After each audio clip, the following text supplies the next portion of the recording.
Hello and welcome to the Inside Intelligence webinar series, brought to you by the Master of Science in Intelligence Analysis program and the Johns Hopkins University Office of Advanced Academic Programs.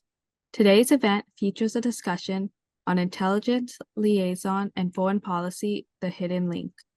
My name is Natalie Cross and I'm the event producer. Please note today's event will be recorded and uploaded to the AAP YouTube channel under the Intelligence Analysis playlist.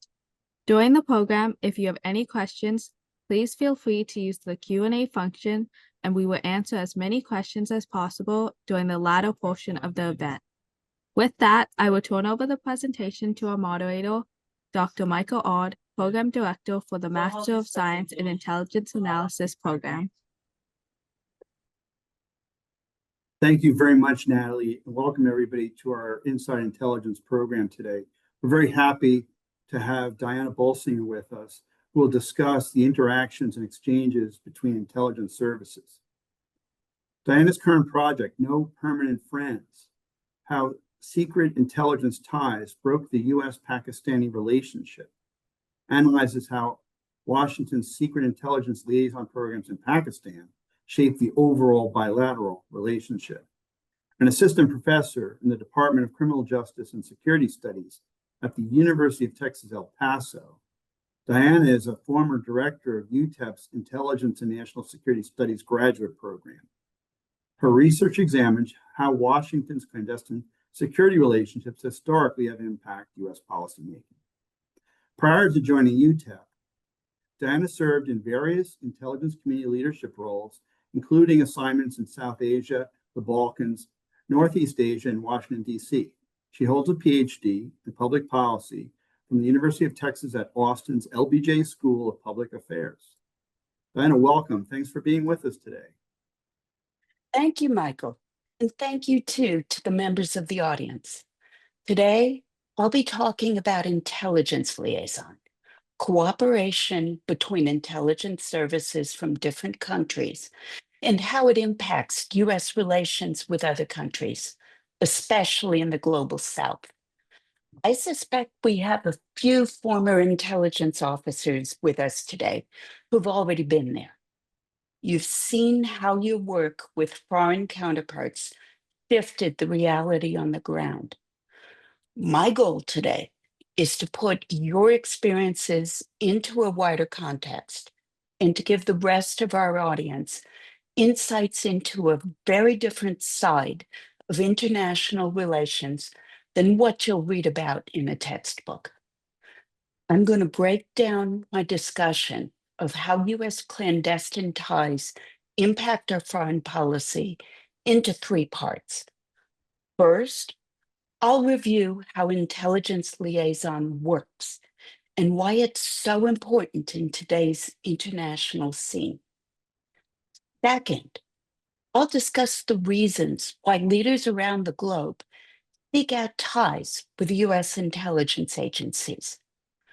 I'll finish by outlining the 6 ways that intelligence liaison partnerships reshape both our ties with other nations and the options available to our policymakers. Before I go any further, let me get controversial a little bit and challenge a common assumption. That's the idea that U.S. intelligence agencies don't play a policy role. I agree that intelligence officers and agencies have absolutely no business advising our elected leaders on policy decisions. And no, I'm definitely not talking about a deep state launching influence operations against the White House. At the same time, working with a foreign service to collect critical intelligence or conduct covert operations does more than just inform the policymaker or execute his directives. Doing intelligence often is making policy, or at least changing the reality on the ground. Our foreign intelligence operations change the costs and benefits involved in policy decisions. Think about it. Any president is going to want to protect the relationships that further his goals. That's going to include making the decisions needed to preserve important clandestine ties. Let's take a minute and break down what this means. Intelligence liaison occurs when two or more intelligence agencies from different countries work together. Simply that. The key here is that we're talking about intelligence, not contacts between diplomats, military commanders, trade representatives, or other agencies, but clandestine services looking to boost their capabilities on matters of strategic importance. This could mean sharing information, working together on a covert operation, or knowingly allowing another state to conduct intelligence operations on your territory. Regardless of the focus, these connections are secret. There's no Senate vote or public debate like you would see with a treaty. Much of the time, these agreements aren't even written down. They're handshake bargains between intelligence services who could end the deal at any time. That informality doesn't mean that an intelligence liaison isn't important. Sometimes it can be existential. Look at the Cold War. IC collection sites in Turkey, Pakistan, and Iran gave us our best insights into the Soviet nuclear and missile programs. We're not just talking about the intelligence that proved that there was no missile gap, saving the Pentagon billions of dollars. We're talking about access to the Soviet communications and telemetry that would have given us our earliest warning of any nuclear first strike. We're also talking about counterintelligence collaborations that can help us find the moles in our own ranks. That again preserves our intelligence capabilities and ability to serve the US national interest. Since 9/11, the IC has collaborated with more than 1,000 foreign intelligence services in roughly 170 countries against Al-Qaeda, ISIS, and other terrorist groups. Not every one of these relationships has paid off, by far, but together, these collaborations account for most of our counterterrorist victories. We'll never know how many lives were saved. I'll go out on a limb here and bet you that liaison services probably also give us our best insights into what's happening in Pyongyang, Beijing, Tehran, and Moscow. Intelligence we might never be able to collect on our own. What this means is that US presidents and their advisors have a direct stake in keeping our liaison partners happy. Mhm. The record shows that both Republican and Democratic administrations, going back to the start of the Cold War, shaped their foreign policies to do just that. When the United Nations met in 1950 to decide the fate of Italy's former African colonies, US diplomats fought to give Eritrea to Ethiopia. Why? Because Emperor Haile Selassie had promised President Truman that he would let US intelligence keep a key technical collection site in Eritrea's capital, Asmara. It made the difference in Truman's decision. Other quid pro quos or liaison deals don't shift national boundaries, but they do affect regional power balances. Abdul Qadir Khan, the father of Pakistan's nuclear bomb, later claimed that Islamabad never could have reached nuclear status as quickly if the CIA had not allied with Pakistani intelligence against the Soviets in Afghanistan. I believe it. Presidents Carter and Reagan made the deliberate choice to lift nuclear sanctions and reduce pressure on Islamabad rather than risk the Afghan program. That's not all. The CIA gave Pakistan's Inter-Services Intelligence Directorate, the ISI, weapons and training meant for the Afghan resistance. But after the Soviet retreat, the ISI used those same training camps and weapons to launch an insurgency in Kashmir, and later to build the Taliban into a coherent fighting force. There are other benefits to being a useful clandestine ally. One is the intelligence training and equipment that can come with these collaborations. Think about it. We may give a partner equipment and training to help us collect intelligence on a shared target, say Russia or ISIS Khorasan. It's awfully hard, though, once a foreign service has that knowledge, to stop them from using it against domestic critics or some rival state. Finally, intelligence liaison gives leaders of smaller states new international status and leverage. As early as 1971, Robert Cohen found that small states saw alliances with the United States as their best way to gain influence in Washington. This appears to be equally true for intelligence partnerships, if not more so. Ethiopia's Haile Selassie, Zaire's Mobutu Sese Seko, and a succession of Pakistani rulers are among the many leaders in the global South who gained access to the White House after agreeing to host U.S. intelligence facilities. There, presidents from Truman forward hailed them as statesmen and allies. Let's face it, different states have different reasons for agreeing to work together, openly or clandestinely. For many leaders around the world, these payoffs are what matter. U.S. Foreign Intelligence Liaison boosts our capabilities, saves American lives, and it serves our strategic and tactical goals. The long-term impact of the quid pro quos that underpin these partnerships, though, are awfully hard to predict.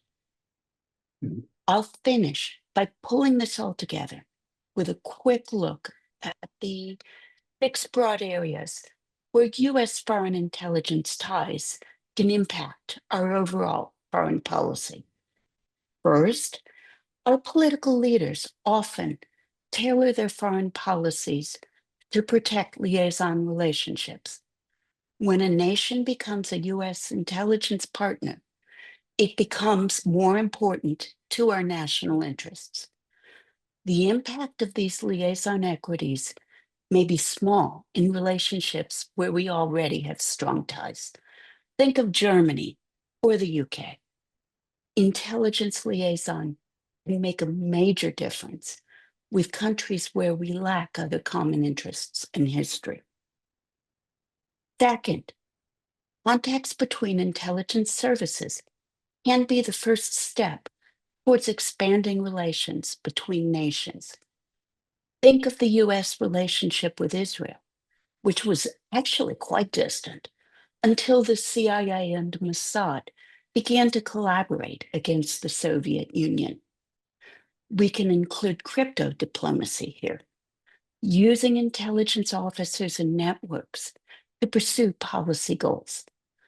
Think of how CIA officers convinced Muammar Gaddafi to abandon his WMD program, or how former DCIA Bill Burns boosted intelligence sharing with Kyiv to signal new depth in Washington's commitment to Ukraine. Third, Intelligence liaison affects foreign states' capabilities. Not only does intelligence training boost security services, but so does the military aid that often accompanies liaison bargains. This new weaponry and training can help an ally defend itself against enemies. In other cases, though, these rewards for collaboration have fueled regional arms races or even enabled recipients to go to war. Fourth, liaison equities can lead intelligence services to act as policy stakeholders. This occurs here in the United States, despite our professional norms. The National Archives are full of examples of CIA directors lobbying for aid to liaison partners and warning that foreign rulers might stop collaborating if they didn't get their way. Let's face it, every bureaucracy is going to advocate for its programs. It shouldn't be a surprise that intelligence agencies do so too. Fifth, as I mentioned earlier, intelligence liaison can strengthen authoritarian rulers by expanding their security services capabilities and bringing them resources that they can use to reward followers. The informality involved in many clandestine deals also creates incentives for Washington to support an incumbent. When cooperation is based on a handshake, it's important to keep the one man who can make or break the deal happy and empowered. No president wants to be in Jimmy Carter's position after the Shah fell, when we lost our primary means of verifying Soviet compliance with the Strategic Arms Limitations Treaty. Finally, problems in intelligence cooperation can undermine the overall relationship between countries. Policymakers, both here and overseas, often launch liaison relationships with unrealistic expectations of what the other will deliver. When clandestine partners fall out over each other's performance or changing needs, the impact spills over into other areas. Leaders around the world tend to view a country as trustworthy or not based on their previous experiences, and it doesn't seem to matter whether those experiences involved public or clandestine engagements. To sum up, intelligence liaison is more than just a means of expanding our intelligence capabilities. It's an aspect of foreign policy that creates realities on the ground that shape our future options. And with that, I'll turn the discussion over to you, Michael. I look forward to your questions. Thank you very much, Diana. And everybody, you can put your questions in the Q&A function or the chat, and we'll get to them as we go. I just had a few questions for Diana to get the ball rolling. And I mean, that was a great overview. You covered a lot of ground. Can we drill down into some of these things here? I mean, part of your discussion is about Pakistan, right? And you touched on it. And how far back did that liaison relationship go? And how over time, when there were changes in Pakistan's own leadership and intelligence leadership, how was that affected? Pakistan is actually where I do most of my work, both because I have served in Pakistan as a foreign service officer, not part of my agency career, but also because that is where I'm focusing my current book. The intelligence liaison relationship with Pakistan goes back unofficially to 1954 on the periphery of our starting to deal with them when the Southeast Asian Treaty Organization and the Baghdad Pact Central Treaty Organization was founded. It didn't really take off until 1957, when Dulles made a visit to the area, had some real conversations with General Muhammad Ayub Khan, who was then the chief of army, very shortly after seized power in a military coup. Our relationship with Pakistan has not exclusively been based on intelligence, but this is a case where from the start, intelligence has always been the primary common interest. In the 1950s and 1960s, we had multiple declared programs from a key intelligence technical collection base called Bada outside of Peshawar. That's where, for example, Gary Francis Power took off on his 1960 U-2 flight that the Soviets shut down. That was where we gained some of the image that helped disprove the missile gap. We also used what was then East Pakistan as a staging area for our COVID operations in Tibet, funneling in and out Tibetan fighters for training in Colorado and elsewhere. We had a half dozen other declared technical collection sites around the country, mostly focused on the Soviet Union, but also once China began its nuclear program on them. From the start, our ability to operate was totally dependent on Pakistani goodwill. Other than a lease for Bada, everything was a handshake deal.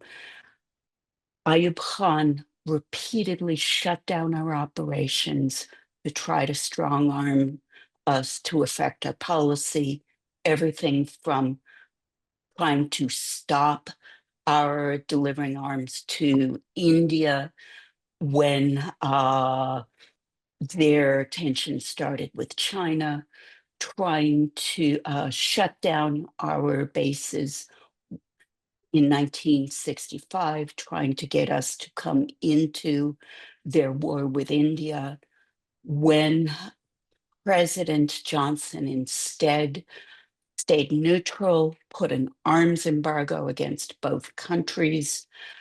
That is when Ayub Khan declared that he was shutting down Bada for good. This set the pattern for later relationships.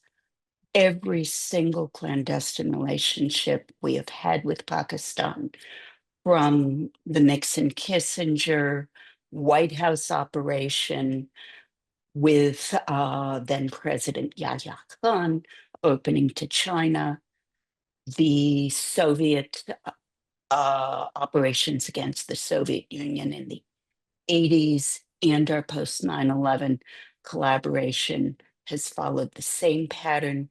You begin with high expectations, great expectations of what the other country will do, great statements of friendship, and it ends with our overall relationship worse than ever, and each side publicly accusing the other of outright betrayal.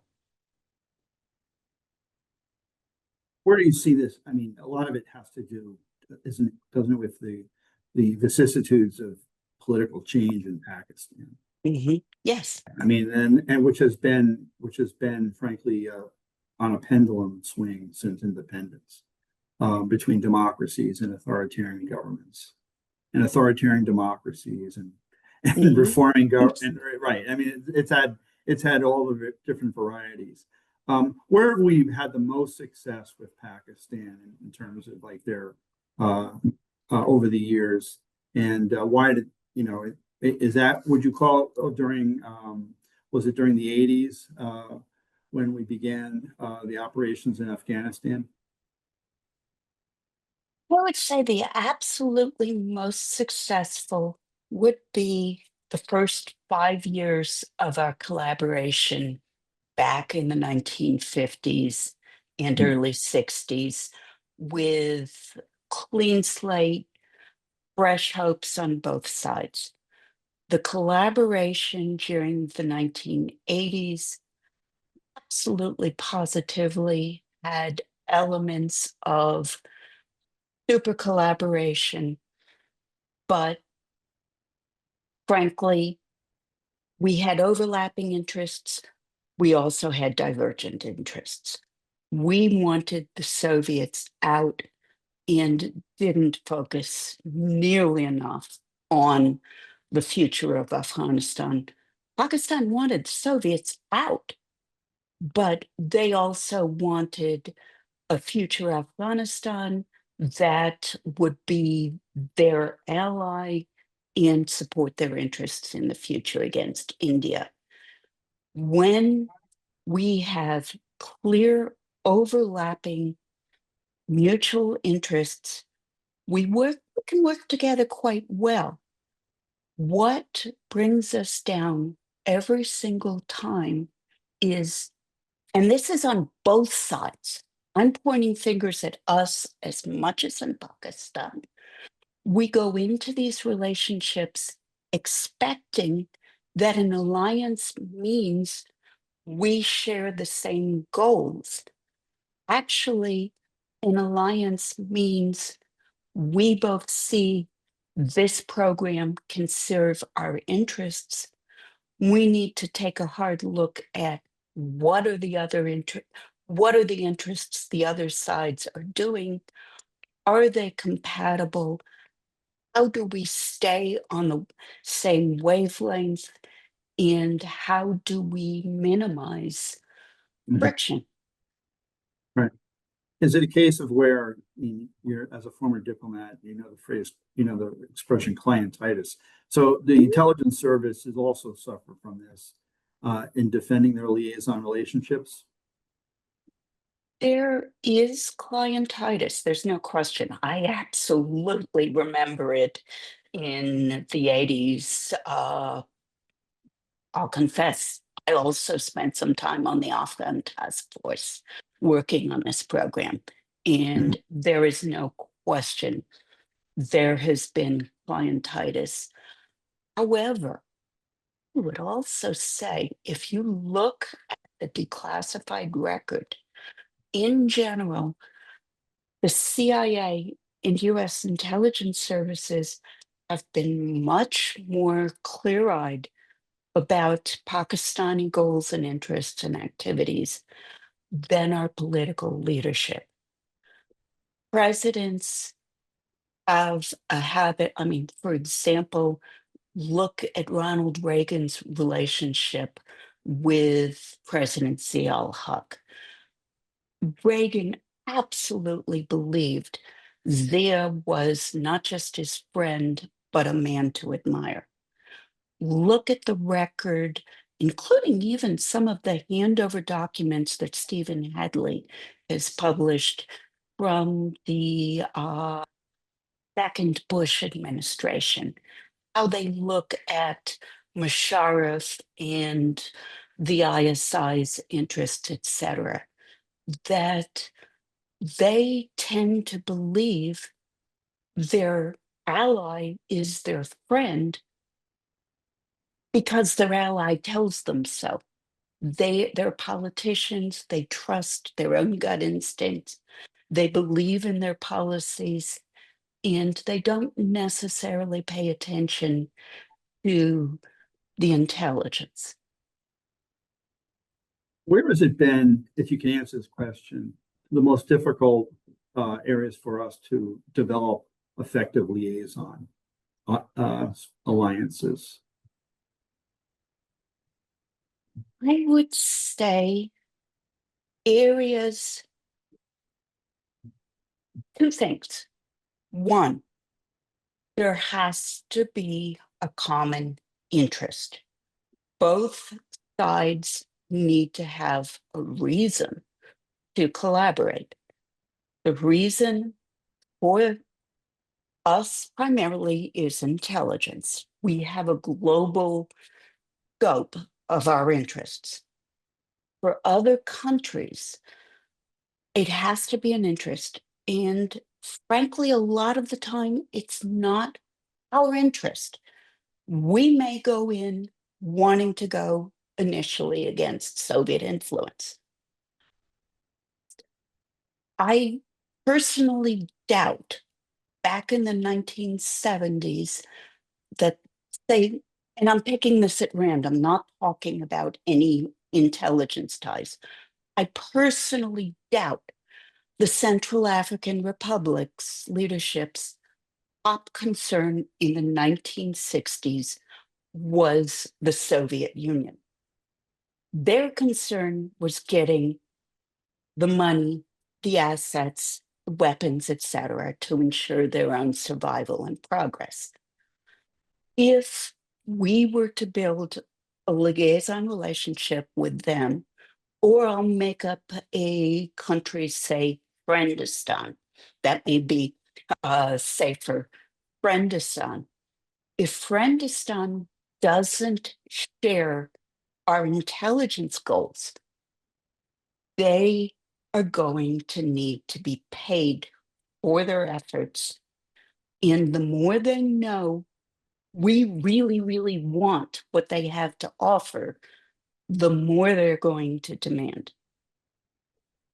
The second point I'll just say is trust and a commonality. I mean, of course, there is always friction within the Five Eyes. Let's not pretend.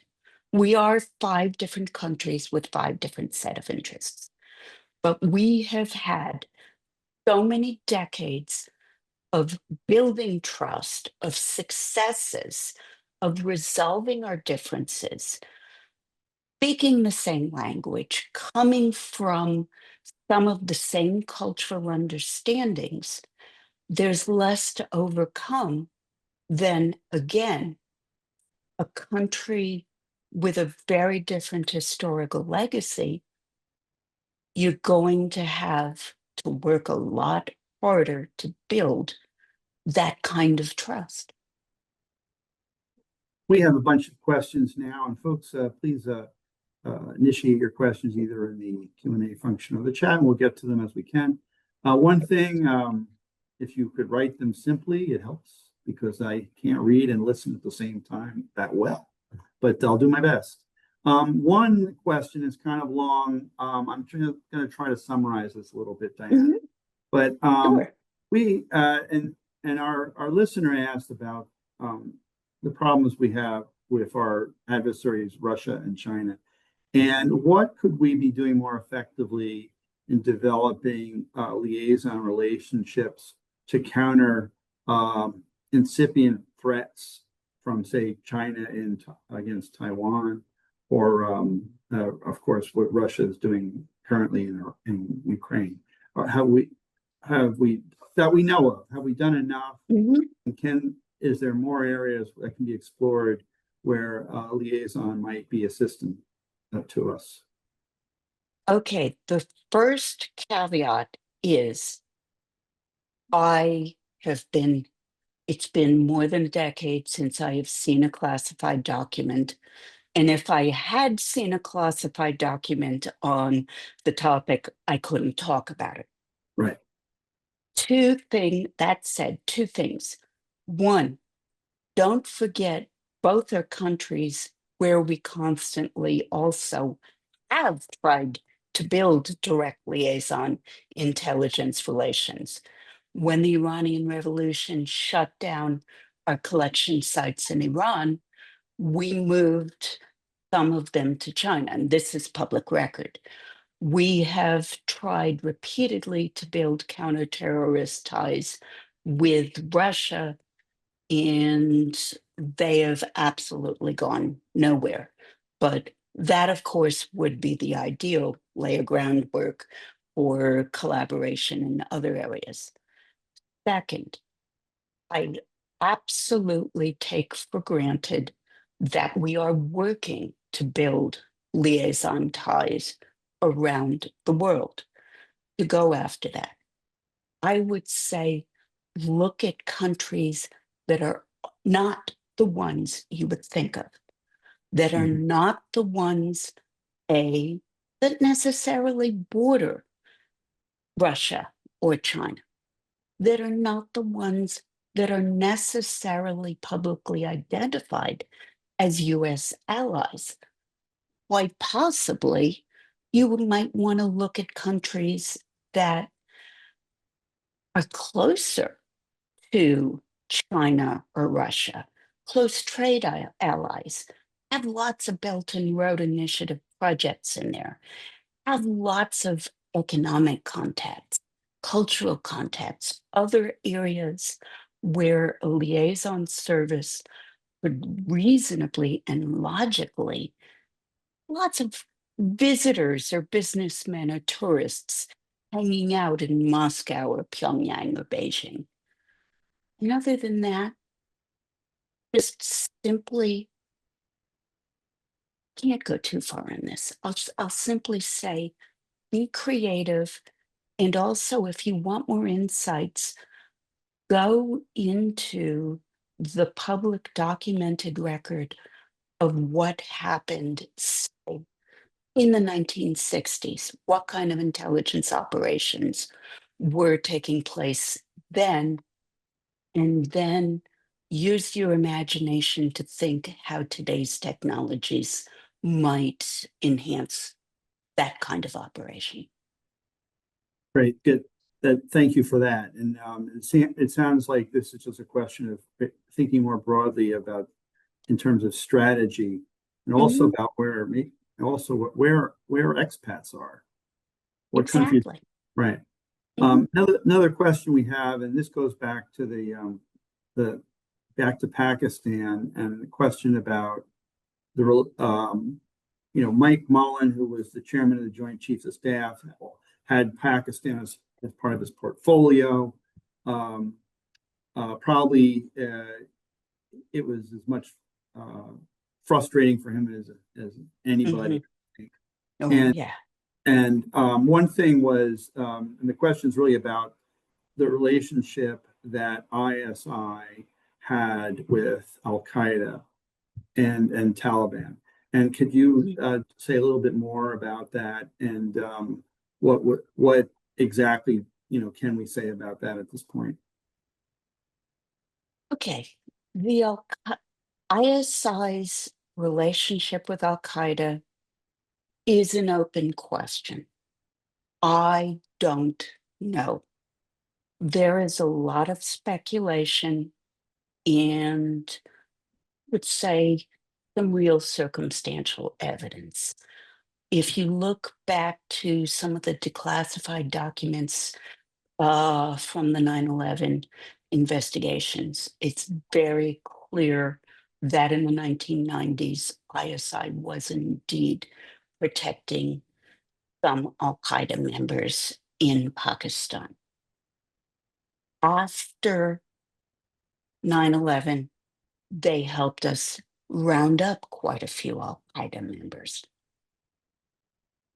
Whether they knew or helped bin Laden, I don't have a clue.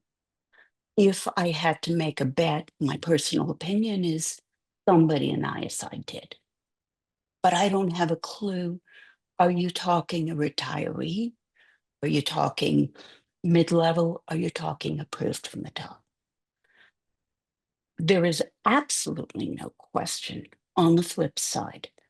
ISI has sponsored terrorism since its founding. If you Mhm. look at their sponsorship of attacks inside India from Nagaland, uh, Nepal, especially Kashmir, Mumbai is the most famous, of course. Mhm. Here's the thing. I will not defend this. I do not defend this. It's indefensible. I will say the Pakistani military, which dominates the government, believes that this is critical to their strategic interests. They believe that this is something they must do to survive intact as a country. They are wrong, but 60, 70 years of trying to convince them has not worked. In our alliance during the Afghan program, we gave them weapons and arms to funnel to Islamist fighters in Afghanistan. Come 1989-90, not only did we impose sanctions over their nuclear program to cut off all aid, we told them, yes, we did support you supporting Islamist groups. Yes, President Reagan did lie to Congress to protect your nuclear program so we can continue the alliance. But that's all different now, and you have to stop. Mhm. They didn't, of course. Mhm. And they did, once the Taliban got going, found it, arm it, train it, etc.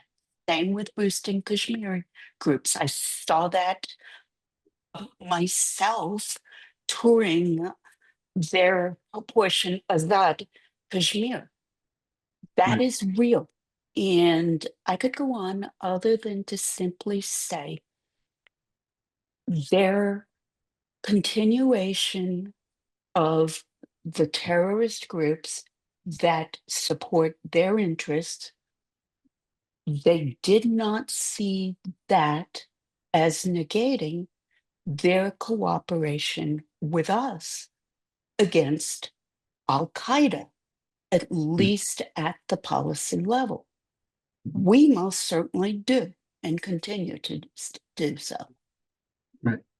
And the question that Stinson asked in our chat is very, I mean, I think that answers it, but I mean, this is a case of where I would, to sum up, where Pakistan is able to very finely compartmentalize this issue, Mm-hmm, whereas we've always tend to lump it. mm-hmm, And so they see, I think they saw a distinction between what the Taliban would and Al Qaeda, which we never were able to, which we weren't typically willing to acknowledge, or at least most of the time. Yeah. I would agree. Mhm. The getting back to to some more questions here, and the same our same viewer asked about Yemen. And I don't know if this was an intelligence question or not exactly, but getting an agreement for Yemen to stop attacking U.S. shipping. Looking at this from a liaison perspective, how could liaison be used in a case like Yemen? Or, and of course, we're talking about the Yemen is controlled by the Houthis. Is there a way for us to think of a liaison partnership that might have better access to the Houthis, that we could be able to open up these channels? Oh, it's a hard one. In the first place, again, reminder, I have no access to what is actually happening. That said, what I will say, don't forget, we also do have liaison relationships with non-state actors. For example, historically, we've had a succession of liaisons with the Kurds. My thought is, and I'm sure this isn't even happening, is who do the Houthis have contact with? We do not, do not, do not penetrate aid organizations. Mhm. And we should not. That backfires terribly, as we've seen with the backlash against polio vaccines, et cetera, in Pakistan after they used that Right. doctor in Right. the case of hunting for bin Laden. This is a case I still believe that bright line should not be crossed. But ironically, if ever there were a case, this is one where it's tempting. It's very tempting. Right, right. So all I can say is look at who is in Yemen, look at who is supplying Yemen. Obviously, the biggest one is Iran, which is a non-starter, but who else is there? Yemen has had long-standing ties with the African continent. Definitely, definitely. Right. Ethiopia. Yeah. I'm avoiding naming names. Feel free to Fill in the speculate blank. as you Fill in like. the blank. Right. Okay. Well, let's move on to another question, because I think Isabel's question is very pertinent to this. Is really, where are these lines, and how do when we're how much autonomy, say, does the head of, let's say, CIA have in developing these type of informal ties, these handshake Isabel? agreements? Hi, Isabel. I'm glad you joined us. And that's a good question. First of all, the CIA is not a rogue elephant, as you know, neither is NSA or any other agency. No intelligence liaison relationship can be established outside of presidential findings and directives. That is a given. Other than that, it totally depends on what is the focus of the relationship, what is the degree of the relationship, what is involved in the relationship, both in terms of what is being supplied, what is being asked for, and how does it fit with whether tactical or strategic goals. We share intelligence with even our worst enemies when it comes to saving lives. For example, that ISIS Khorasan attack on a Russian concert a couple years ago, we passed warning information to Moscow on that. They chose to disregard it. That kind of a sharing, probably given that this is Moscow, probably went to the White House. If we were sharing simply a airline that, hey, you better watch it, there's an increased threat of car bombings in your capital, there's probably a general directive that might cover it for a whole lot of countries. If you're talking about building a facility that's going to involve a whole lot of funds, you're going to need whole higher level. Also, in countries where you have an authoritarian ruler, a lot of dictators actually are the heads of their intelligence services. In that case, you're going to need extremely high level contacts. You had President Carter asking Zia al-Haq, can we work with you to support the Afghan resistance? You had President Johnson asking the Shah of Iran in the Oval Office, may we open new facilities to replace the ones that we're having to close in Pakistan? President Bush was in fairly frequent contact with Musharraf over joint CIA ISI operations against Al Qaeda. It really depends. There's another question from Julia, and Julia, I'm going to summarize this. briefly. And I think what you're getting at here, and I'm going to ask it this way, is oversight. Mhm. Okay, oversight on these liaison relationships. What kind of, how, for example, effective is Congress in providing oversight, and how curious is Congress about these liaison relationships? And are we keeping within are we driving within the right lanes? Historically, liaison has been one of the things that Congress is least engaged in. Mm-hmm.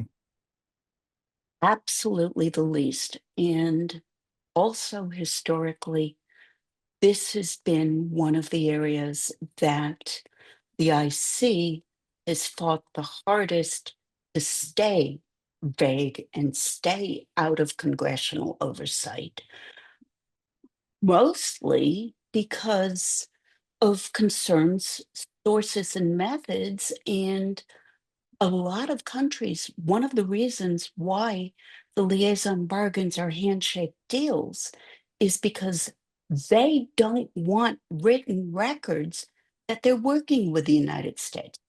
The country may be on record as Mm-hmm. totally opposed to us. Right. So sharing this with Congress is not something that the agency is going to welcome. It will do what it is legally required, but with some exceptions, it will try to limit it. I would say the primary exception, and again, I I've served on the Afghan task force back in the 80s, and this was an absolute exception. I remember participating in congressional briefings, highlighting our collaboration, highlighting our successes, highlighting how much we liked and respected our Pakistani allies because we wanted funding.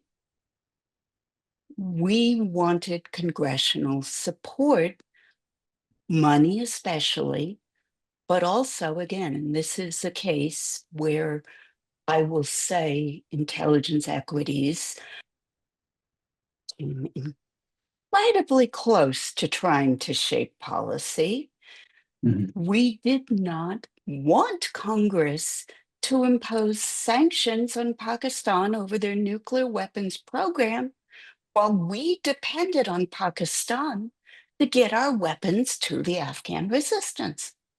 We couldn't have done that program without Pakistan. And we made sure that Congress knew it. Right. That's very interesting insight. Thank you. Let's touch on Ukraine for a moment. And of Mhm, course, we've had a very extensive liaison relationship with their. mhm, So I know that we don't have any insight, and we wouldn't say it if we did. But mhm. um, what strikes me about this question is how much do we need to take into account that this service might be penetrated when we're sharing, when we're opening up and sharing this liaison, or is this just just the trade-off that we have to accept? Based on absolutely no intelligence, I am still convinced we can reword that instead of saying probably penetrated, I would Mhm. say inevitably penetrated. Right. Inevitably. I don't know enough about the generational turnover to know if there's still anybody at all left from the Soviet era KGB trained, but there certainly are plenty of people who were trained by people who originally belonged to the KGB. Mhm.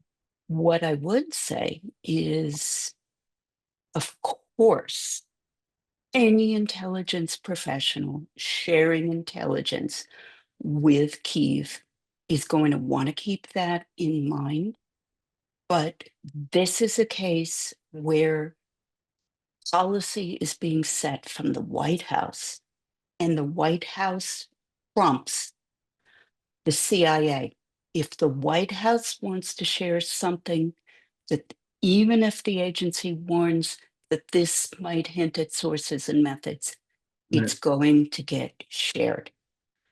The second thing, though, you mentioned CI when we were talking before the webinar started. There is an opportunity here as well as a risk. If we are working with Ukrainian intelligence, I would certainly hope any trained, experienced CIA operations officer would also be paying attention to the movement in the cafeteria over who's shaky or questionable, who's solid, who has family in Moscow that they're worried about, etc. Mhm. As I listened to you today, and of course, I'm excited to read your book when it comes out. Me It's very, too. yeah, right.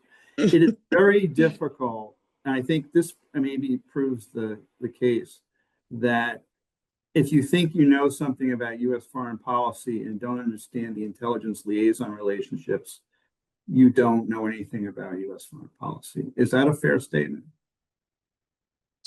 Would agree, which is exactly why I jumped into this when I was doing my doctoral work, and everything I could find about liaison was locked away in the intelligence studies field, which I love. It's a wonderful playground, but people doing foreign policy need to understand that all of this is going on. Right.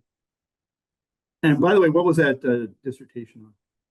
This was at the LBJ school, The right? dissertation was this. The dissertation was a shorter version of a history and analysis of US Pakistan liaison. In this case, it was from 1954 to 1989.